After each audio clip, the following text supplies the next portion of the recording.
নিখোঁজ স্বামী এনজেপি থানার পুলিশের দ্বারস্থ স্ত্রী ফুলবাড়ি ২ নম্বর এলাকার বাসিন্দা বলাই কর, যার বয়স ৫৫। রবিবার থেকেই তিনি নিখোঁজ। তার স্ত্রী অঞ্জনা কর জানান, অন্য দিনের মতোই সবকিছু ঠিক ছিল।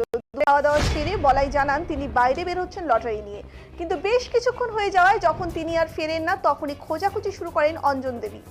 আত্মীয়র বাড়ি থেকে শুরু করে প্রতিবেশীদের বাড়িতে বহু খোঁজের পরও তার কোনো হদিশ না পাওয়ায় অবশেষে পুলিশের দ্বারস্থ হন তিনি।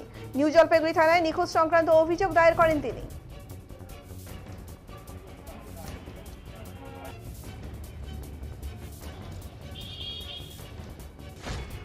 এমন কি দুপুরবেলা আসলো, ভাতটা খাইনি, খাওয়া দাওয়ার পরে বলে কি আমি লটারি নিয়ে যাচ্ছি, আমার দেরি হয়ে যাচ্ছে, আমি তাড়াতাড়ি বাড়ি যাই, এই লটারি নিয়ে যাই।